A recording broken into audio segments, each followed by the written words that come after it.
메시지 성경 통독 갈라디아서 5장입니다. 오늘 통독은 박수열 권사님께서 해주셨습니다. 감사합니다. 주님 말씀하옵소서. 주의 종이 듣겠나이다. 아멘. 갈라디아서 5장. 그리스도께서 우리를 해방시켜 자유로운 삶을 살게 해주셨습니다. 그러니 굳게 서십시오. 그 누구도 다시 여러분에게 종의 멍에를 씌우지 못하게 하십시오. 나는 단호하게 말씀드립니다. 여러분 가운데 누군가가 할례를 받고 여타의 율법 체계에 굴복하는 순간 그리스도께서 애써 쟁취하신 자유라는 선물은 사라지고 맙니다. 거듭해서 경고합니다. 할례의 방식을 받아들이는 사람은 그리스도 안에서 이루어지는 자유로운 삶의 유익을 율법이라는 종의 삶의 의무로 바꾸는 자입니다. 나는 여러분이 의도한 것이라고는 생각하지 않지만 그런 일이 실제로 일어나고 있습니다. 여러분이 종교 활동에 기대어 살려고 하는 순간 여러분은 그리스도에게서 떨어져 나간 것이며 은혜에서 떨어져 나간 것입니다.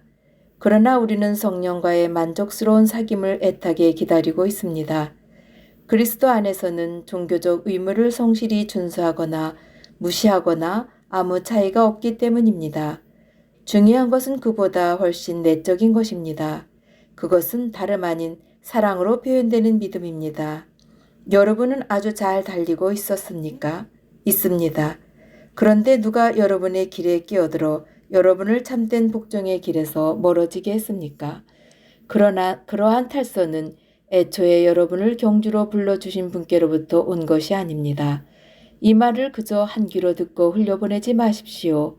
여러분도 알다시피 약간의 누르기 순식간에 반죽 전체를 부풀어 오르게 합니다. 주님은 내 마음 깊은 곳에 여러분이 변절하지 않을 것이라는 확신을 주셨습니다. 그러나 누구든지 여러분을 흔드는 자는 하나님의 심판을 받게 될 것입니다. 내가 지금도 계속해서 할례의 방식을 전하고 있다는 소문은 터무니없는 것입니다. 만일 그렇다면 왜 내가 지금도 박해를 받겠습니까? 내가 그 낡은 메시지를 전하면서 이따금 십자가를 언급한다면 아무도 기분 상하지 않을 것입니다. 그처럼 물에 물 탄 듯이 탄 메시지는 아무도 상관하지 않습니다. 할례에 집착하여 여러분을 선동하는 자들은 아예 끝까지 가서 거세하는 편이 좋겠습니다. 하나님께서 여러분을 자유로운 삶으로 부르셨다는 것은 틀림없는 사실입니다. 그러나 여러분은 그 자유를 방탕한 삶을 위한 구실로 삼지 마십시오. 여러분의 자유를 망치지 마십시오.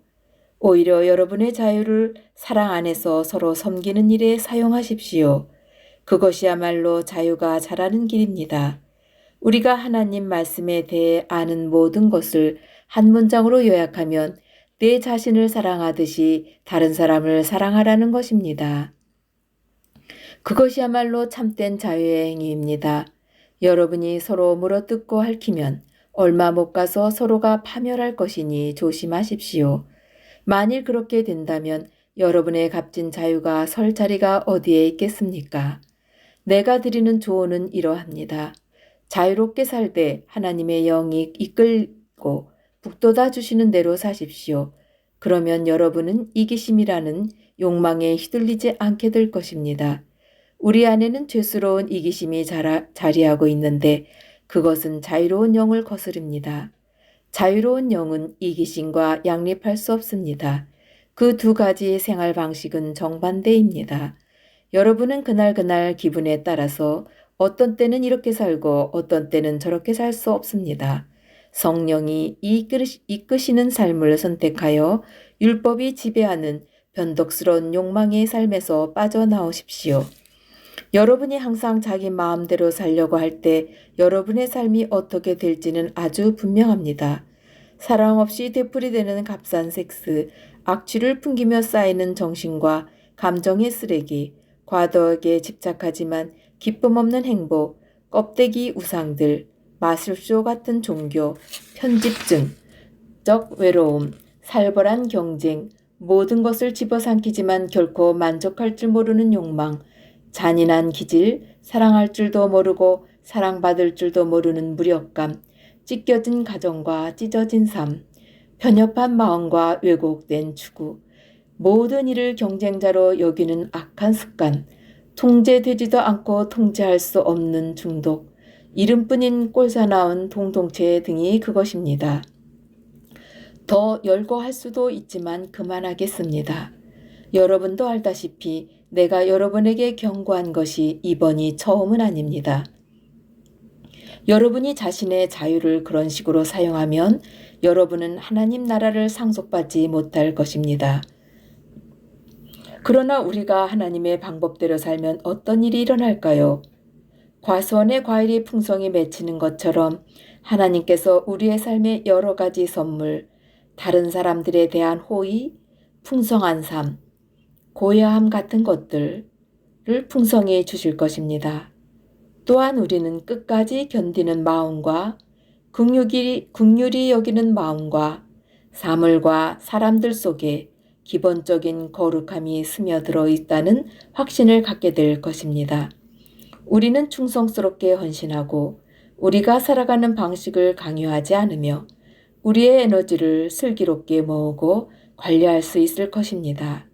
율법주의는 이와 같은 삶을 자라게 하는데 아무 도움이 되지 않습니다. 그저 방해만 들 뿐입니다.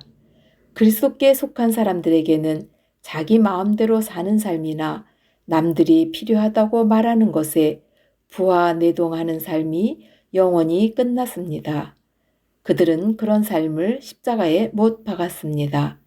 이것이 우리가 선택한 삶, 곧 성령의 인도를 받는 삶이니 그 삶을 그저 머릿속 사상이나 마음속 감정으로 여기지 말고 그 삶에 담긴 뜻을 우리 삶 구석구석에 힘써 적용하십시오. 마치 우리 가운데 누구는 더 낫고 누구는 모자라기라도 한 것처럼 비교하지 말아야 한다는 뜻입니다. 우리에게는 살면서 해야 할 훨씬 흥미로운 일들이 많습니다. 우리는 저마다 하나님의 독특한 작품입니다. 아멘.